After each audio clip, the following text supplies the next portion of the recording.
अदानी नावाचा बकासूर मग आंदोलनकर्त्यांच्या म्होरक्यांना भेटला म्हणे, सेटलमेंट झाली. ते सगळं एका बाजूला ठेवा, जरा सिरियस होऊन विचार करा. मस्करी नाही.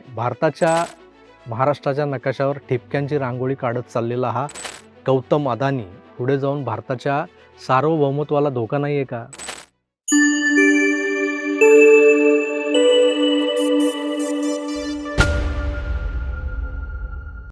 हा जो कोणी अदानी आहे तो 2014 पासून 2026 पर्यंत म्हणजे जवळपास 11 वर्ष हा देश तीळ करून लुटतोय आणि आपली घरं भरतोय.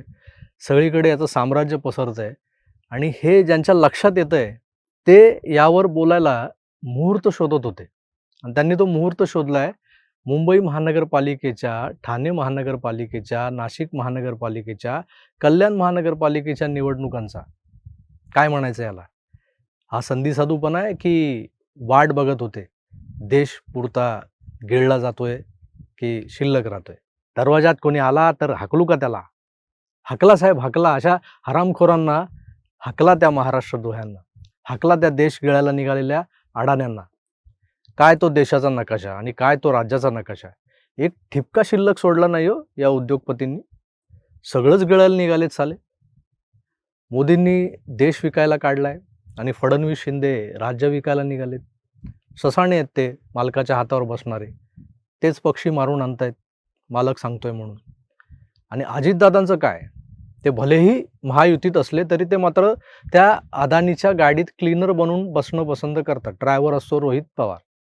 हे अजितदादाच मागे त्या Sharadchandra Pawar centre of excellence in AI Baramati याचं उद्घाटन करताना त्या प्रसंगी सांगत होते की या महाराष्ट्रद्रोही अदानी जो आहे त्याचं कौतुक सांगत होते.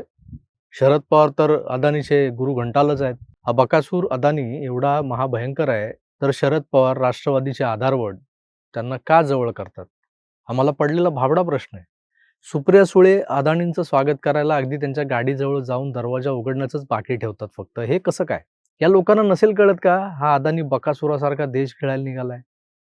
एक ठिपका शिल्लक नव्हता हो परवा त्या मॅपवर. सगळीकडे अदानी अदानी अदानी. मुंद्रा पोर्ट पासून सुरू झालेला अदानीचा स्वाहाकाराचा हा प्रवास अगदी वाढवण बंदराच्या एअरपोर्ट पर्यंत येऊन ठेपलेला आहे. मोदी 2014ला PM बनले आणि हा अदानी मोठा होत होत गेला. हे रहस्यच आहे नाही का? एक गहरा राज जिन्होंने दुनिया को बताया, उस रिसर्च टीम को धन्यवाद. झुककर सलाम करना चाहिए ऐसे रिसर्च टीम को. याच रिसर्च टीमच्या पेपर्सवर आधारित अशा राजसाहेबांच्या मागच्या 2 सभांमधल्या प्रेझेंटेशनकडे आपण जरा गांभीर्यानं बघितलं पाहिजे. एवढ्या पोटतिडकीनं मराठी आणि मराठी माणसाबद्दल, महाराष्ट्राबद्दल बोलणारा माझ्या पाहण्यात असलेला हा एकमेव नेता आहे. माझा आवडता नेता आहे. नो डाऊट राज ठाकरे आपल्याला आवडतात. मी अनेकदा बोललोय की आवडतात मला. त्यात लपवण्यासारखं काय? पण मी हे जेव्हा बोलतो तेव्हा मला लोक म्हणजे अनेक जण असं विचारतात, हे अदानी आणि इतर लोक जे आहेत ते तुमच्या राजसाहेबांकडेच का जातात? दादर नंतर बँड्रा किंवा बँड्रा नंतर दादर असा जो काही क्रम आहे तो का असतो? पूर्वी मातोश्रीवरच्या माननीय बाळासाहेबांचा एक दरारा होता. त्या दराऱ्यामुळं मुंबईत येणारा कोणीही उद्योगपती, राजकारणी, नेता, अभिनेता हा मातोश्रीवर हजेरी लावून जायचा.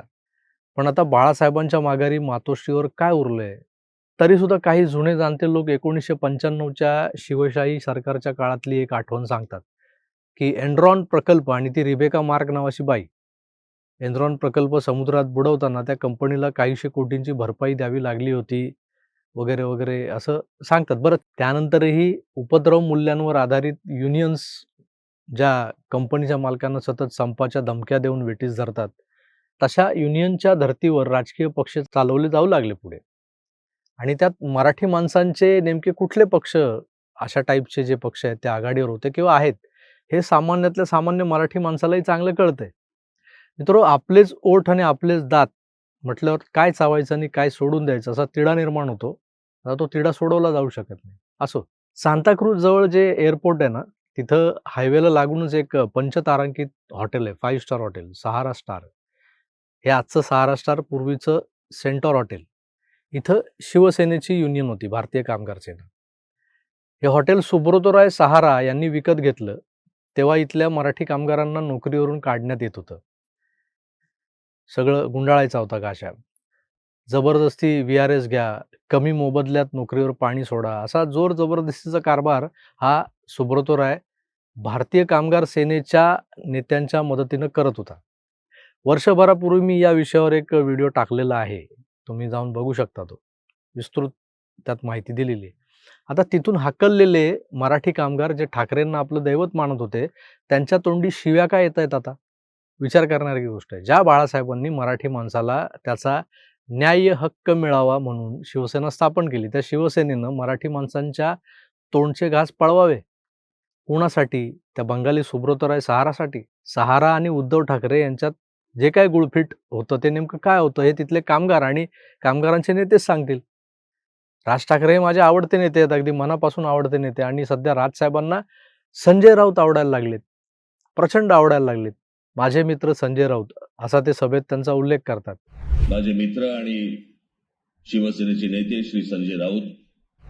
संजय राऊत याच राजसाहेबांबद्दल काय काय बोलायचे तेही पहा.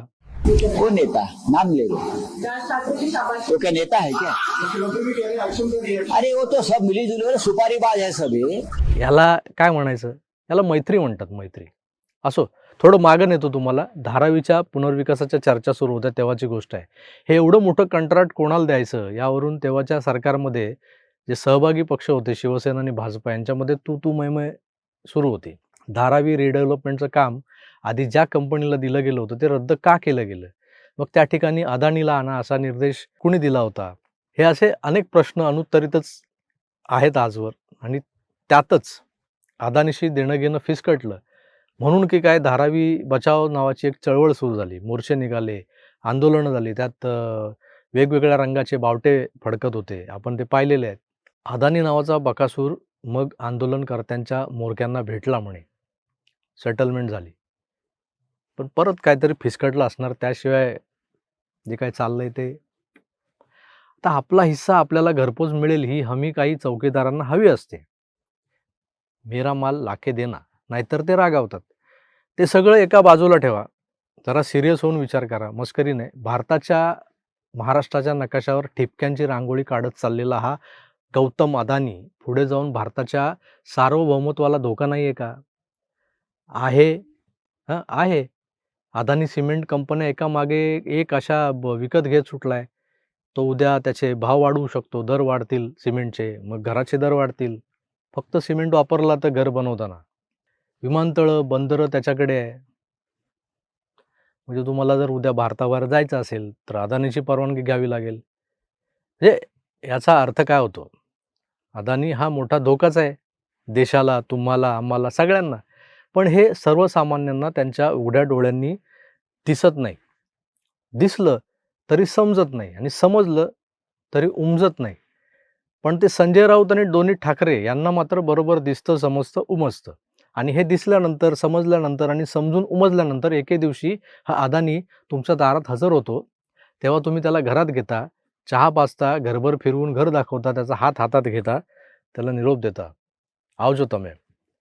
काल परसो मळसो, नाही का? जलेबी फाफडा आणि शिवसेना नाही. आदुबाळा आपडा. आदुबाळा पण नाही हो, उद्धव ठाकरे होतं बहुतेक. उद्धव ठाकरे आपडा. असो, आता ते जुनं झालं. काय गरज पडली की सगळं जलेबी फाफडा सगळंच चालतं. मग असे हातात हात तेही चालतात. पण मी म्हणतो कशासाठी हातात हात वगैरे? अदानी हा चोर आहे किंवा हिंदुस्थान, महाराष्ट्र, मुंबई गिळायला निघाला हा गुजराती बकासूर आहे, तर त्याला दारातच वाहनेने हाणायला पाहिजे दिसला की. महाराष्ट्र धर्माशी प्रतारणा, राज्यद्रोह करणाऱ्याला कसली दयामाया दाखवायची? असेल तो अब्जोपती, खरबोपती, पण तो त्याच्या घरी. महाराष्ट्राशी वाकडं, त्याची मशाणात लाकडं. आता माझ्या दारात आलाय तर त्याला काय हाकलू म्हणणाऱ्या राजसाहेबांनी त्याला घरात घेतलं. हे तुम्हाला पटतंय का? टाटा, बिर्ला, अंबानींपासून भले भले राजसाहेबांच्या घरी येतात. आपले देवाभाऊ पण जातात. जायचे. निवडणुका संपल्या की ते पुन्हा जातील. ते जातील, शिंदे जातील, शेलार पण जातील गालातल्या गालात हसत. उदय सामंत जातील. राजसाहेब जसे या लोकांचा एवढा राग करतात ना आता निवडणुकांच्या काळांमध्ये. फडणवीसांचा तर किती राग येतो त्यांना. पण तरीही हे लोक लोचटासारखे राजसाहेबांच्या दारात जातात. मग राजसाहेब काय त्यांना हाकलून देतात? नाही ना. मग अदानीलाही ते याच न्यायाने हाकलून देत नाहीत. आता चटकन तुम्हाला मी पुन्हा बारामतीला नेतो. अजितदादा अदानीबद्दल काय बोलतायत ते ऐका. आज अडाणी उद्योग समूह हा जवळपास 3 लाख लोकांना रोजगार देतो. 3 लाख. आणि मला ते सांगत होते अजित, उद्याच्या 5 वर्षामध्ये हा आकडा 5 लाखापर्यंत जाईल. 5 लाख लोकांचं कुटुंब या एकट्या ग्रुपवर अवलंबून आहे. जवळपास 5 लाख कुटुंबांना पोषण्याची क्षमता या अदानीत पुढच्या 2 वर्षात येणार आहे. 5 लाखांची रोजगार निर्मिती संपूर्ण देशात असेल, तर मग महाराष्ट्रात एवढे ठिपके त्या अदानीने काढून ठेवलेत, त्या प्रत्येक ठिपक्यावर रोजगार निर्माण होतोय की. हा रोजगार काय मराठी, अमराठी असा भेदभाव करून दिला जात नाहीये, तर मेरिटवर लोक नोकरीला लागतायत. आज टाटा, बिर्ला, अंबानी असो की हा बकासूर अदानी, त्यांच्या कंपन्यांमध्ये मराठी माणूस नोकरीला नाहीये का? देशात एवढं मोठं एम्पायर उभं करून ठेवलं ज्यानं, ते उभं करून कार्यान्वित करत चालवण्याची क्षमता बाळगून आहे, म्हणून तर तो ठिपके वाढवत चाललाय. तुमच्यात असेल क्षमता तर या पुढे, करा कॉम्पिटिशन. जर तुम्हाला या कॉम्पिटिशनमधून बाद केलं जात असेल, तर मग आपण हाणामाऱ्या करूया. मग फोडू डोकी या सगळ्या गुजराती, मारवाडी, जलेबी फाफडावाल्यांची, नाही का? आता तुम्हाला एक गंमत सांगतो, मागच्याच आठवड्यातली गोष्ट आहे. मी दादर स्टेशन जवळच्या रानडे रोडवर एका पागडीच्या इमारतीत शूट करत होतो. पागडी सिस्टीमच्या इमारतीत. एक डॉक्युमेंटरी आपण शूट केली या पागडी सिस्टीमच्या इमारतींबाबत. 18,300च्या वर धोकादायक इमारती आहेत पागडीच्या या शहरभरात. त्या कधीही पडतील, अपघात होईल आणि शेकडोंचे जीव जातील. त्यांचा पुनर्विकास रखडलाय. ते लँडलॉर्ड आणि भाडेकरूंच्या वादामध्ये कायद्याच्या कोंडीत सापडलाय. दादर स्टेशन परिसरातच जवळपास मी ज्या बिल्डिंगमध्ये उभा होतो, त्या बिल्डिंगच्या जवळपास 20-25 अशा पगडी सिस्टीमच्या बिल्डिंग बांबूचे टेकू लावून, पत्रे लावून उभे आहेत. यांच्या रिडेव्हलपमेंटला कोणी हात घालत नाही. पण याच इमारतींपासून हाकेच्या अंतरावरच्या अनेक चाळींना सुगीचे दिवस आलेले दिसले. हे सुगीचे दिवस कोणामुळे आले? ही सुगी अजून किती काळ टिकणार? सुगीच्या दिवसांचा फायदा कोणाकोणाला होतोय? जसा अदानी स्वतःचं बिझनेस एम्पायर वाढवतोय, तसा रोजगारही निर्माण होतोय की. लोकांना आमदनी मिळते या अदानीकडून. तर हे एका बाजूला ठेवा. पण मोसम हे 4-4 महिन्यांचे असतात ऋतू. तसा सुगीचा मोसम हा देखील 3 महिनेच टिकतो. त्यात ज्याचं शेत असतं त्याला आणि त्याच्या मित्रांनाच हुरडा पार्टी करता येते सुगीच्या काळात. बाकीच्यांचं काय? दादरलाही अशीच पागडी सिस्टीमच्या मोडक्या-तोडक्या चाळींच्या मागून डोकावणारी बिल्डरची सुगी दिसते. त्यांचे सुगीचे दिवस दिसतात, पण ती या चाळकऱ्यांच्या काय कामाची, नाही का? असो. अदानी म्हणे देश गिळायला निघालाय. त्याचा मुंबई महानगरपालिकेशी अर्थार्थी तसा संबंध मला तर दिसत नाही, पण अनेक मराठी जण कालपासून बहकल्यासारखे अदानीला आलेल्या सुगीच्या दिवसावर बोला असे मेसेज करतात मला. म्हणून म्हटलं जरा त्यांना अजितदादांच्या चष्म्यातून दिसणारा अदानीही दाखवावा, जो 5 लाख रोजगार निर्माण करणार आहे. आता तो देश गिळायला निघाला वगैरे. कारण 5 लाख रोजगार हे वरवर भुलवणारं वाटत असेलही, पण अदानी नावाचा बकासूर खरोखरच धोकादायक आहे या देशासाठी. तो दादरमध्ये कुणाच्या दारात उभा दिसला तर त्याला हाकलला पाहिजे. नाहीतर घ्याल त्याला घरात. आता आलाच आहेस तर चहापान करून जा. तुला नंतर भर सभेत शिव्या घालतो मी, असं म्हणाल. काय ना, अजूनही लोकांना अदानीचा धोका समजलेलाच नाहीये. त्यांना फक्त अदानीकडून मिळणारी आमदनी दिसते. 5 लाख रोजगार, त्याच्याबद्दल बोलतोय मी. तुम्हाला काय भलतंच वाटलं असेल. असो, आता त्या अदानी आणि त्याच्याकडून मिळणारी आमदनी, याबरोबरच त्याला आलेले सुगीचे दिवस, यावर बरंच बोललो आपण. तुम्हाला नेमकं काय वाटतं हे जे काही चाललंय ना आता? हा अदानी, ते नकाशावर ठिपक्या-ठिपक्याने वाढत गेलेला त्याच्या करिअरचा ग्राफ, त्याच्या बिझनेस एम्पायरचा ग्राफ आणि ते 5 लाख रोजगार. हे सगळं एका बाजूला ठेवा आणि विचार करा. आज आपण महानगरपालिकेच्या निवडणुका लढवायला निघालोय. म्हणजे उद्या मतदानही होईल, उद्या परवा. अदानी हा विषय घेऊन आपण मतदान करणार आहोत का? तुमच्या प्रभागात येऊन अदानी असा काय तुमच्या फाटक्यात पाय घालतोय, की तुमच्या घराशेजारी त्याने फॅक्टरी टाकली आहे, की त्या फॅक्टरीचा तुम्हाला त्रास होतोय? तुमच्या घराकडे जाणारा रस्ता त्याने बळकावलाय, की आणखी काय केलंय? की तुमच्या घरी येणाऱ्या नळाच्या पाण्याचं कनेक्शन त्यांनी कापलंय, किंवा त्या नळाच्या पाण्याच्या कनेक्शनला त्यांनी टी मारलाय आणि आपल्या कंपनीत वळवलाय, त्यामुळे तुम्हाला आता पाणी कमी येतंय? असं काही झालंय का?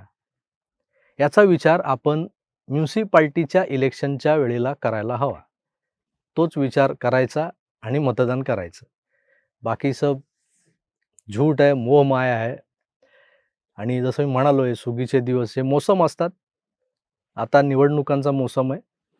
तो सरला 2 दिवसांनी, की सगळे पुन्हा एकाच चावडीवर, एकाच कट्ट्यावर दिसतील आपल्याला चहापान करताना. त्यामुळे आपण उगाच बोलून वाईट होतोय, दुसरं काही नाही. त्यामुळे तूर्तास मी इथेच थांबतो. पुन्हा भेटूच, तोवर आपली काळजी घ्या आणि पाहत राहा आपलं आवडतं YouTube चॅनल आकार DG9. धन्यवाद. नमस्कार.